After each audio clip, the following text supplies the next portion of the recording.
I'm very much honored, and I would like to express my gratitude to our two panelists today, José Brunner and Daniel Strassberg. I think for many of us, this is a time where we are thinking about the world after the confinement, after the coronavirus, after this economic crisis which is looming. What will happen? Will everything restart as usual? Will there be changes? Changes to society, to economy, to life, or simply changes to our perception of what life is? So we are really thinking, and our embassy has also embarked in a thinking process to see, what is it that we can do which is meaningful after this crisis, and in prevision of maybe future crises. Now, I count very much on our two panelists to help us in this thinking process. José Brunner is Professor Emeritus at the Cohn Institute for the History and Philosophy of Science and Ideas and the Buchmann Faculty of Law of Tel Aviv University. And Daniel Strassberg is a psychoanalyst and a philosopher from Zurich. What a beautiful title. I would very much like to be able to put on my visit card psychoanalyst and philosopher. So we are really counting on you to inspire us tonight. And thank you again very much for being here. I look forward for a fascinating conversation. So this is the title of our talk, as you know. And this is Danny and me in kindergarten. He is, if you look at the screen on the left side, I'm on the right side. This is more or less the first time that we gave the talk that we're giving today. It's about 50 years, 60 years ago. So Danny was better dressed at the time, and I got all my teeth since. So there are developments in various directions, but this is where it all started with us. So in our history, this is the beginning, I think, of our friendship.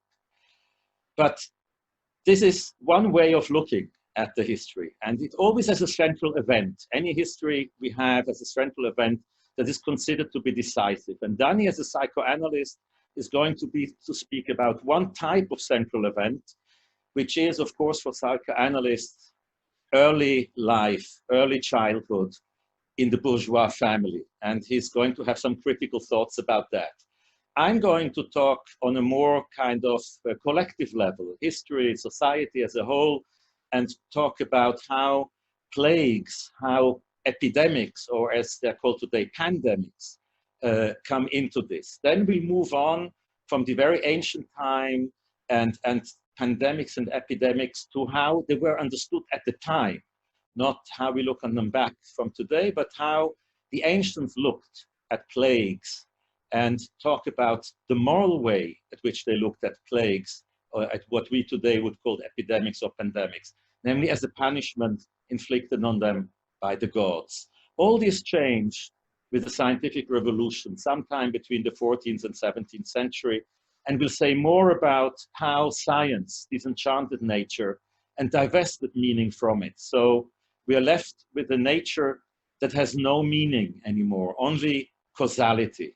So again, we'll talk about the way in which nature and meaning work together or don't work together, both on an individual level and a collective level.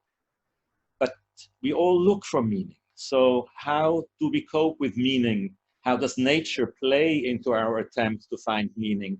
And I think Danny and I agree that in a way, too much meaning in nature has a very reactionary political consequence. So we'll talk about that and various ways in which meaning is implanted in nature.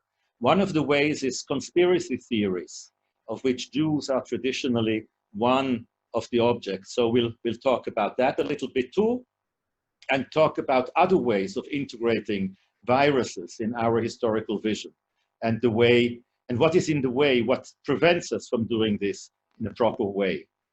And then we'll see how the coronavirus could change the way we look at history and the role of nature in history. And the word narcissism will be a central term in all this. So all this is quite abstract at the moment. It's just an overview. from which we'll move over in a second to our discussion. But after the discussion, we'll conclude with another very short PowerPoint, which will deal with how today the coronavirus is being chronicled, how it is already being prepared, if you wish, for a history of the future.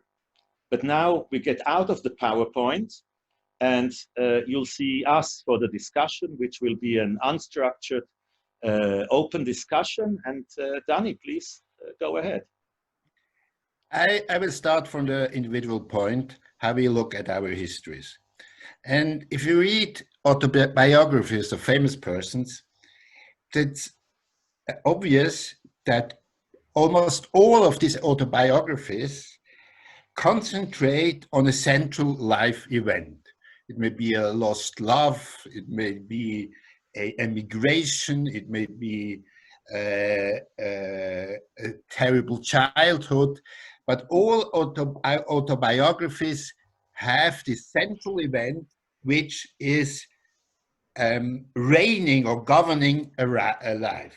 In Bertrand Russell's, for example, that's very interesting.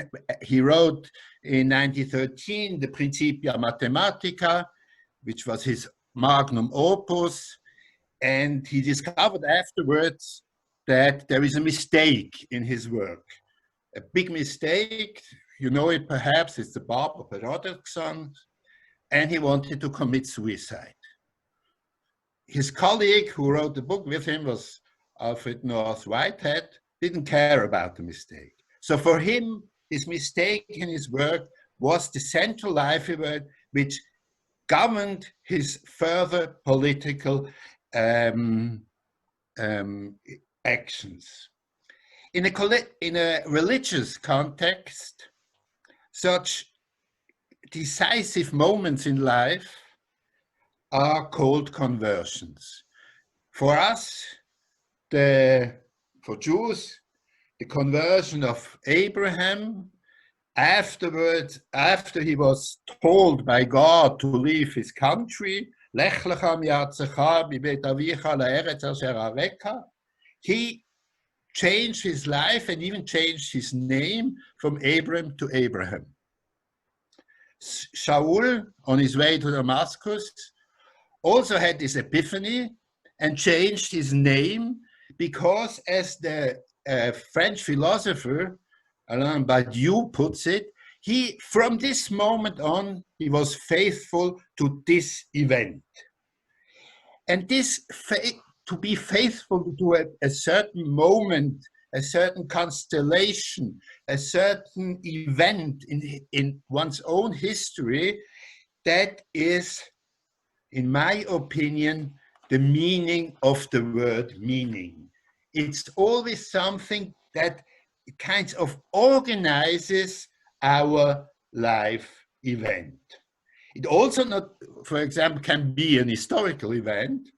And I ask myself if Corona can be such a decisive life event. But it can also be an earthquake, a tsunami. It can also be something that happened outside the time of our lifespan. For example, for the second generation of Holocaust survivors, it's something outside. So I think every life in some way or another is organized around such an event. I come to Freud. Freud also organized his thinking about human beings, about a certain period of life that is decisive for human beings. And that's the early childhood or the nuclear family with mama, papa, and the little boy. Girls and siblings almost don't play a role. With calling this primordial situation Oedipal complex, he made a rather contingent model to an anthropological fact.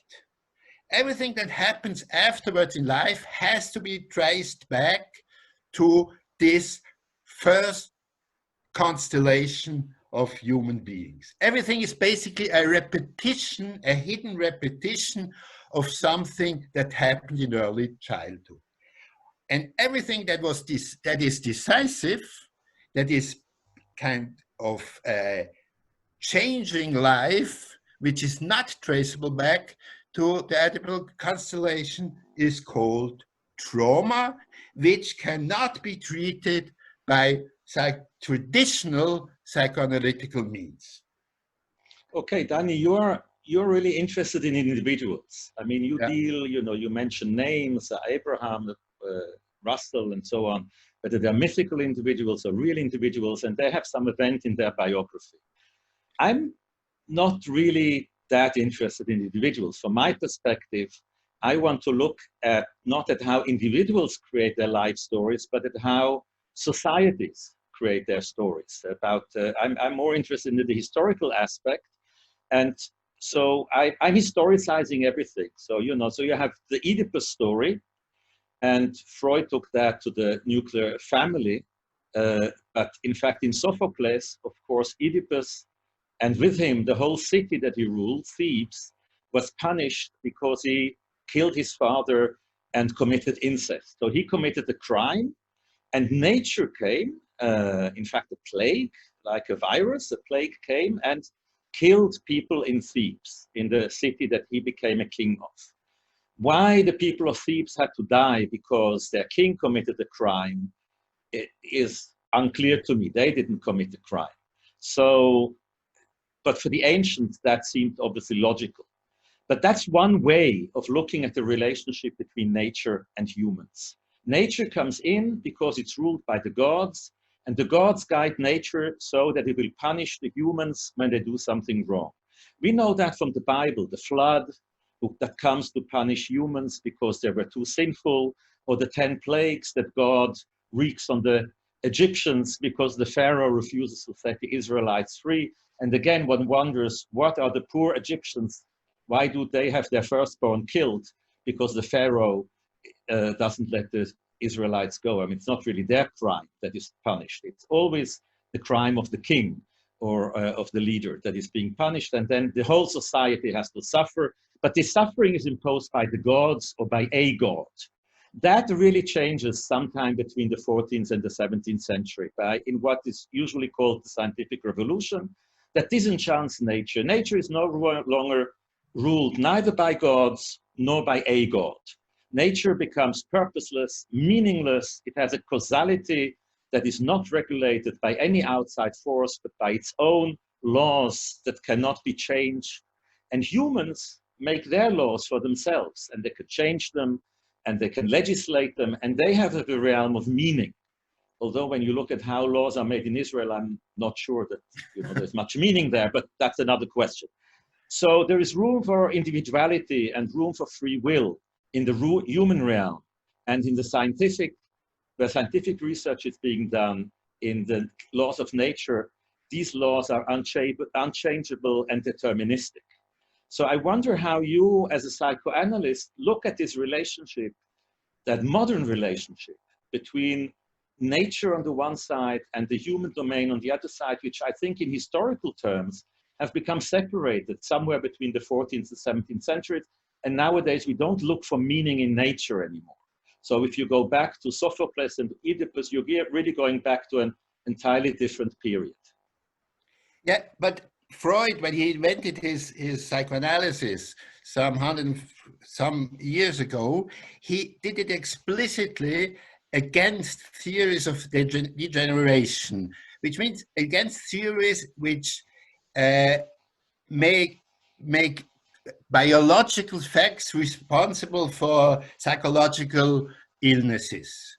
Race as a biological fact, and genes as a biological fact, and it was the other way around. The behavior of humans in the degeneration can change biology, because you can kind of get your genes, that was the theory by then, can be changed by your behavior, your cultural behavior.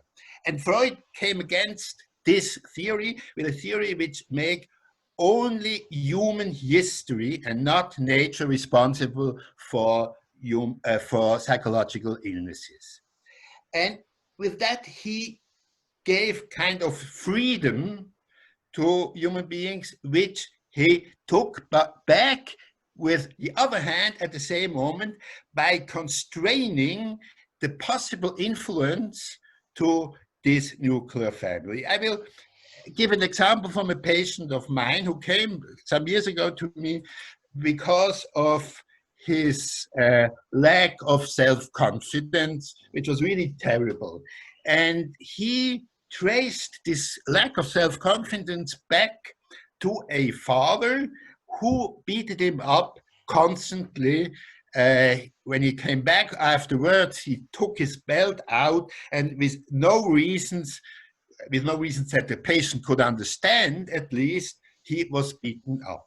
And for him, this was this central life event, which kind of made this his story to himself understandable. After lockdown, which was also in Switzerland, the lockdown, we continued on Skype. And one of the Skype sessions, he burst out in tears and remembered that they had to escape from their original country to Switzerland because of an earthquake. And after the earthquake, they came to Switzerland. He was lost. He couldn't understand a word. His father was unemployed. He began to drink. And that's when the beating started. So the coronavirus, the confrontation with the coronavirus kind of changed the context of his own life story. He could now tell his own life in a different way, when nature, the earthquake, played a role and made his father a less sadistic, brutal agent, but also a victim of circumstances, which he could connect psychologically much easier. So you're really giving an example of how the coronavirus changed your patient's narrative, his vision of his own past. Yes. So, yeah. And gave his name, his life a different meaning. Mm-hmm.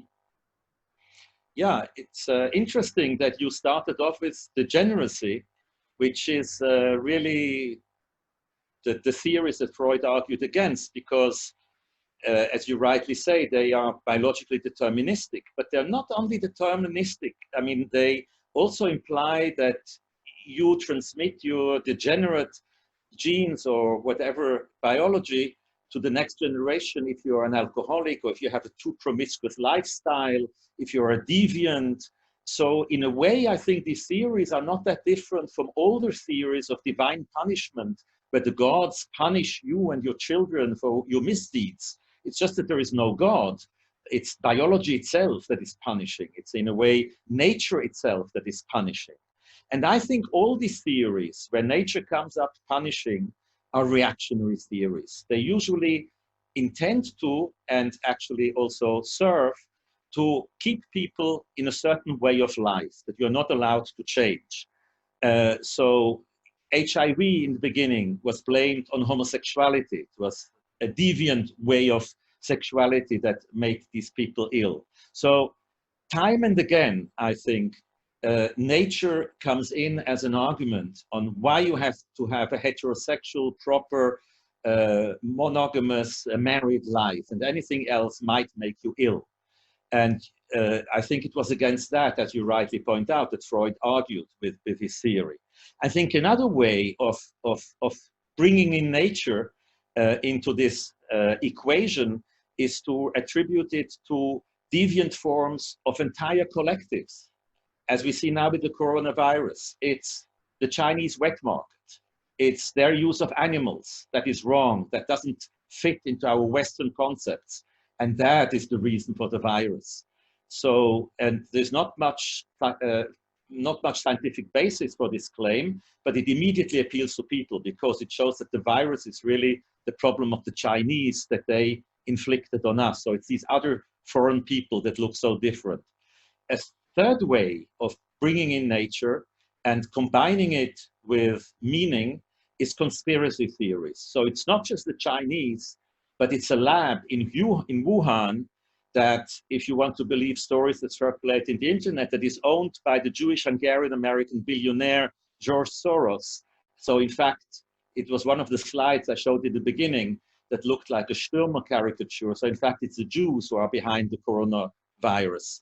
And I think the point of all this is that if you accept any of these theories, you don't have to do scientific research anymore. You don't have to understand scientifically what is going on. I think this is why Donald Trump likes these theories so much. Then he doesn't have to deal with science, and he can fight the virus by imposing a trade tariff on the Chinese, by having a trade war. And then he doesn't have to listen to scientists and make complicated choices. Then the choices are simple. They're black and white, good and bad. And so conspiracy theories restore your power. You suddenly have power over everything again. You can fight because you know who is evil, and you can ignore all the complicated advice and research that people publish. So you don't have to go through a laborious process. So I wonder, what do you as a psychoanalyst think of these conspiracy theories? I have to go back a little to what you said about nature becoming a kind of agent in history, or with the scientific revolution, kind of throwing out nature from being a historical agent, which was, as you said, a big advantage because there were no punishment, but it caused a new problem. It caused a new problem, that is of being the author of one's own history. Because if all is a kind of blind causality, I'm not anymore the author of my own story. And what means to give meaning to one's life is to give, to perceive myself, to perceive my own history as if I did it by my own. Even when I perceive myself as always as a victim, I'm in a certain kind the author of being the victim because I tell it that way. Now, when I told the story of my patient, the psychoanalyst said in a way, yes, you are the author of your history, but the agent is not your conscious, but your unconscious. But on the other hand, I think the psychoanalysis makes a secret collusion with the omnipotence of the modern subject. I can manage everything. And that was one of the reasons to throw out nature, to give the human beings the power to govern everything. And what we learn with Corona, and I think that psychoanalysis has to learn it also, that we cannot govern our lives, that we cannot take responsibility, we cannot change everything. We can, and I think, as you said, a conspiracy theories is a delusional fantasy of being able to govern life.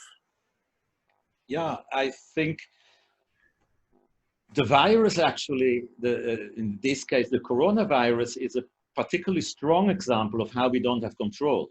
Yes. Because in a way it inverts the relationship between nature and humans. I mean, if you look at how the coronavirus spread, it spread by human travel, by airplanes, by ships, by people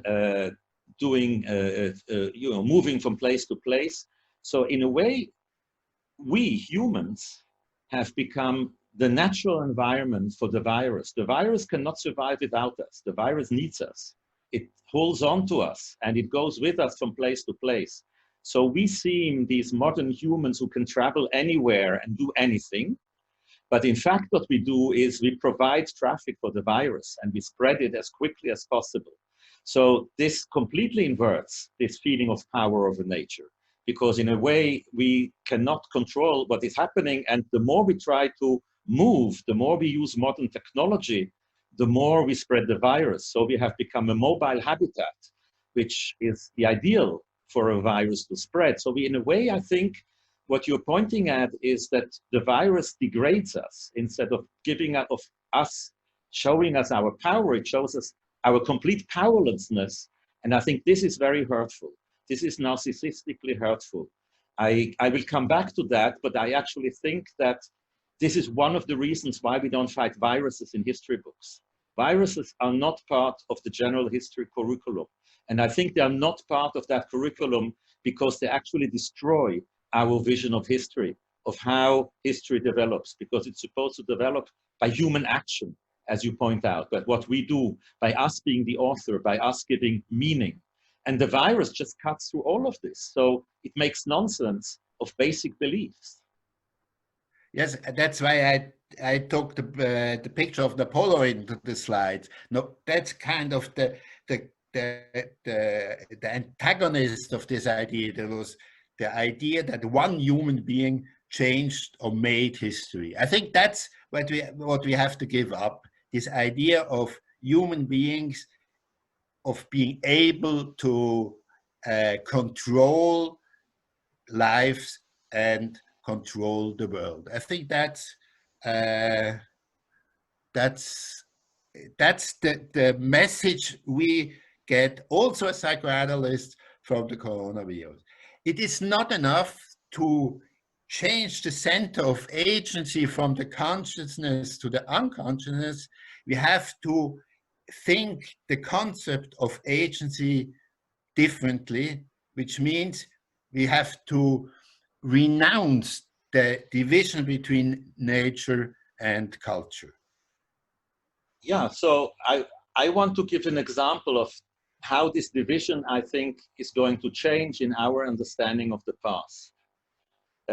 Because my argument is not, of course, that nobody has written a history of viruses. Of course, there are many histories of viruses, but they are not part of the general history curriculum. You have to look for them in specialized books that deal with the history of viruses, with the histories of pandemics or the history of epidemics, the history of illnesses, or you have to look in entomological encyclopedias that have to do with insects, that tell you how they spread and and then they also speak about humans.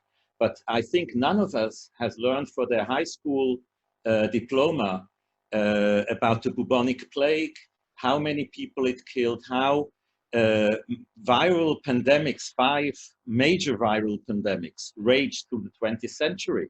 Now we all know about the Spanish flu, but who knew about the Spanish flu 3 months ago?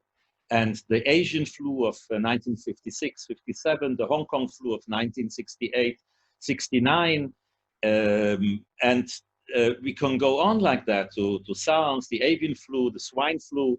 So one of the arguments I think I would like to make is that world histories and histories of the modern period that will be written from now on will give space to epidemics and pandemics in a way that they have not done so far. So, of course, trade, ships, traffic has not started now, but now we are suddenly aware that it has to do with the spread of virus. So nowadays you read in the papers that already in the bubonic plague, this virus spread that way. But you wouldn't read that more than 3 months ago, other than in very, very specialized books. And I just want to give 3 examples of how I think history will be told differently, how it is now starting to be told differently. In the beginning of the 19th century, Napoleon sent several 10,000 troops to put down a rebellion in Haiti, a slave rebellion, led by Toussaint Louverture. And it was a debacle. It was a debacle, though, not because of the military skills of the rebels, but because his troops were infected with yellow fever by mosquitoes. He sent so many troops to Haiti because he wanted to go on from there to Louisiana, which at the time belonged to the French, and capture more American territory. Who knows what would have happened in North America if the yellow fever would not have killed the French soldiers. So viruses can have an effect on the fate of an entire continent. Another example, we all learned in school that Napoleon's army had to withdraw from Russia due to the winter. But I at least can't remember that I learned in school that Napoleon's army was already decimated to half its size during the summer due to typhus. So the winter was, of course, a factor, but it was an additional factor for an army that has already been weakened by an illness.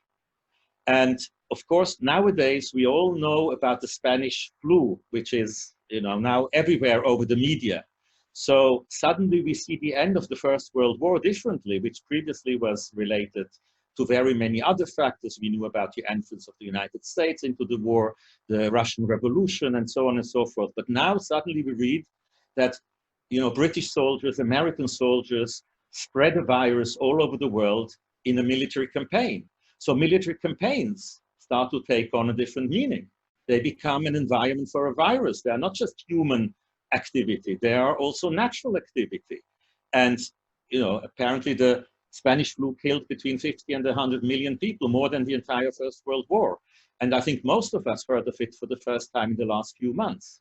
So I think that this is how historical consciousness is going to change. I would like to sum up this argument. I mean, in history, we have, you know, positivist history, people who want to tell you, wie es eigentlich war, how things were, and they think they're giving you the objective facts. Then there came a social turn, putting emphasis on the various social groups and their dynamics. Then there came a narrative turn that said, well, history is all stories and you can tell them differently. Then there came a cultural turn saying, well, it's all cultural construction. You can't say anything that's not constructed.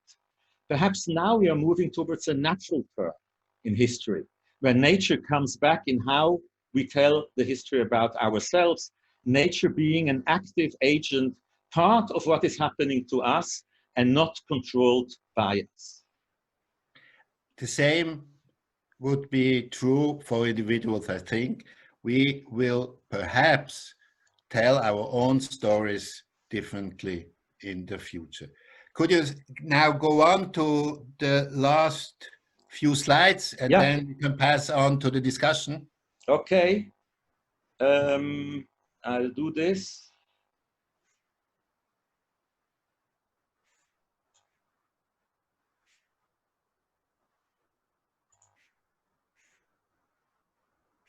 Okay, can you see the slide?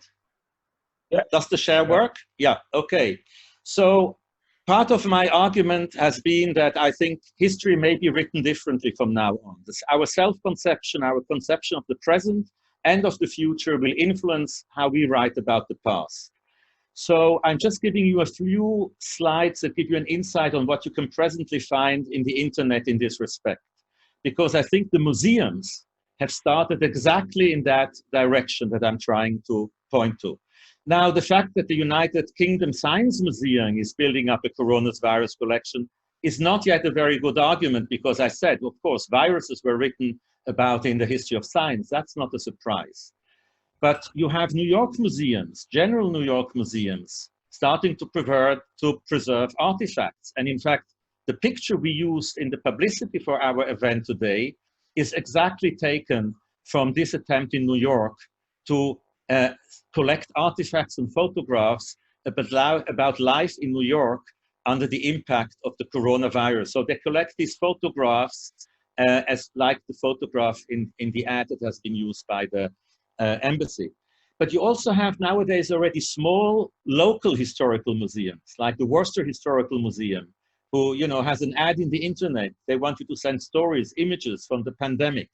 And then you have ethnically oriented museums, like the Jewish Museum in Berlin, that wants to document Passover in times of Corona. And then, of course, you have other museums that specialize in certain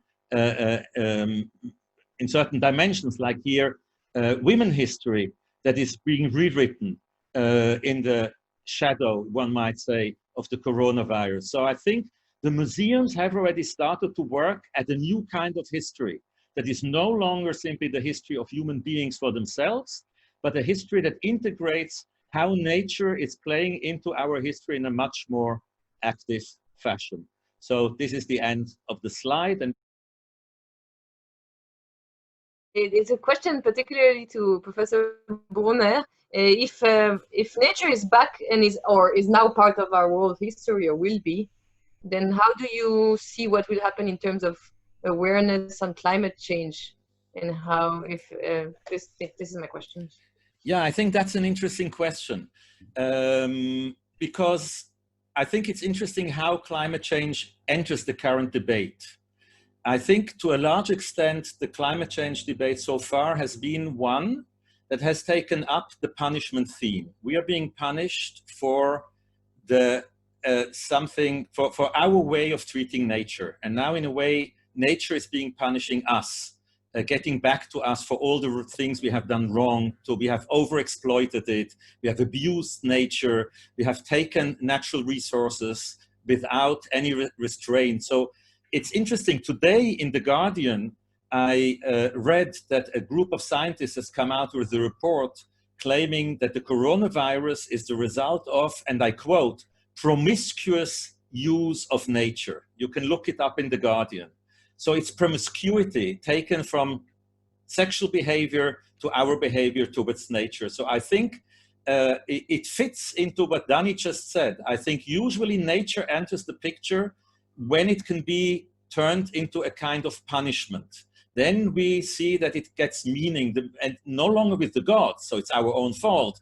It's a kind of a natural dynamic that we set into motion. But then we can understand how nature comes in. We are being punished for something we did. So in a way, it's back to us. We did something wrong. So we are the authors of our own punishment. That's what Dani said previously about victims. So we have a story in which we are the victims of nature today, but we are the authors of this victimhood. So I think this is reintegrating nature into a history where the humans are the one who are responsible for everything. And I'm not sure that this will be the future history as well, but I think it will be in some kind of dialogue. But you're certainly right that the younger generation, especially the younger generation, symbolized by Greta Thunberg, has brought in a different way of speaking and thinking about our relationship to nature, not as something that is completely out of the range of history, but has to be integrated into our history. But I think the jury is still out in deciding how exactly this is going to be done in the longer range, and whether this punishment image is the one that is going to be central. I want to add one more element to my answer. I think there's one big difference between how the people focusing on climate change speak about this punishment and how it has been spoken about previously. I think previously it was marginal groups who were either blamed or who were the victim. It was the Jews, it was the homosexuals, or today, or it can be the degenerates, the gypsies, whatever. It was a small marginal group, usually powerless, group that was blamed for how these natural processes were put into motion. I think the climate change critique is addressed to the mainstream. It's the major powers of society that are blamed for it. So it's a critique of mainstream society. It's not a stigmatization of a minority. So I think in this way, there's a big change. And from my point of view, this makes this approach much less reactionary to the earlier approaches. But I think it still holds to the model that nature can only enter our picture when it becomes a punishment. Jose, I think you said that nature is coming back now, also because of the coronavirus. And my impression is that nature, as a concept of explanation, has become stronger for maybe 30 years now. If we compare it to 1970, in the nature-nurture discussion, nurture would have been stronger. But recently, and I mean the last 30 years maybe, nature has become stronger. I mean, you mentioned the genes, the brain research, hormones. I mean, violence of young men is explained by testosterone and not by cultural concepts. And so my question is it possible that this trend to make nature stronger as a concept of explanation is also influencing our reaction to the coronavirus. So it would be the other way around. Not coronavirus brings nature back into history, but our readiness to accept nature as a concept of explanation makes us more sensitive to coronavirus. And that would be, I mean, that's not my opinion, but there are lots of people who say it's a media hype. Coronavirus is exaggerated, it's a media hype.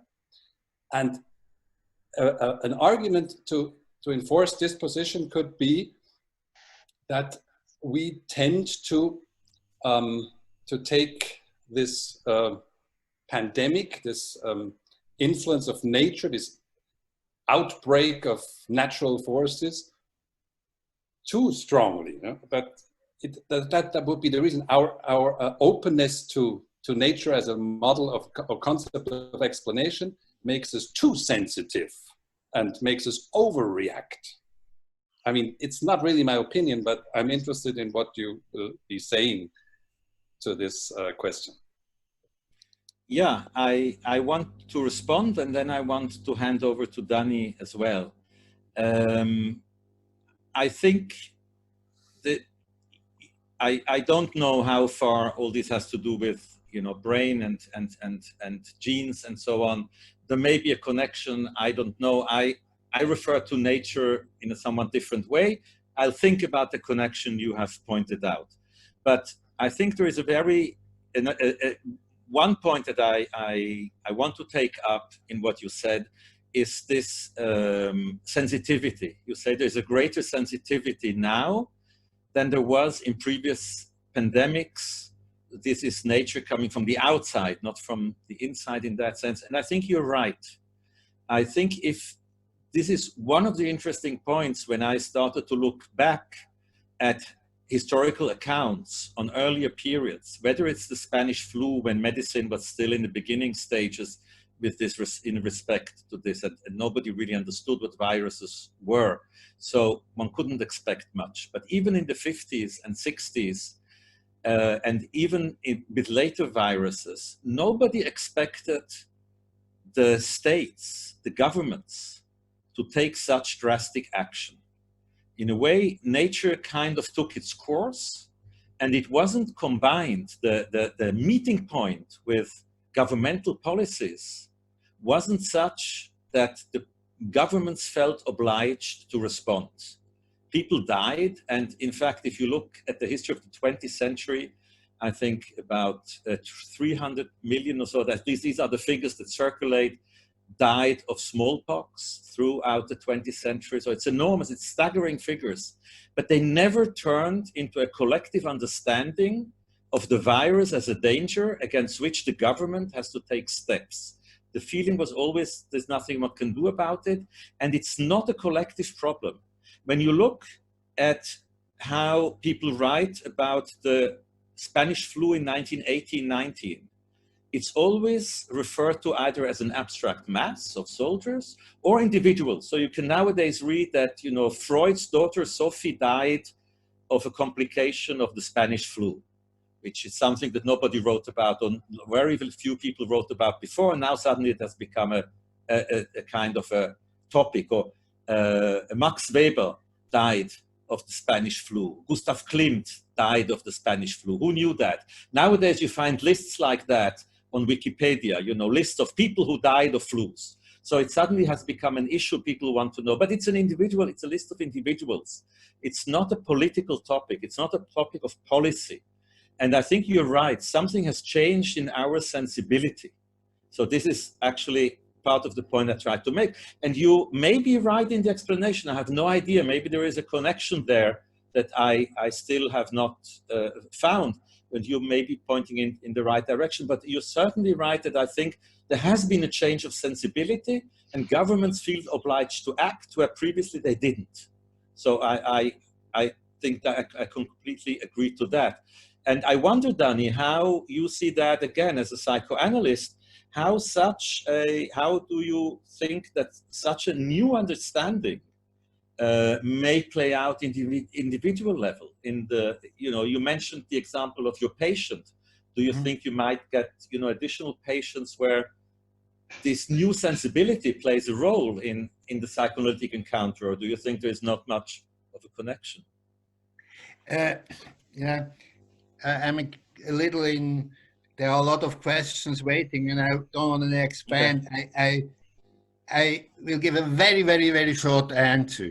I think we are speaking of two different natures. The natures we are as brains, as genes, and nature as events, as Ereignis.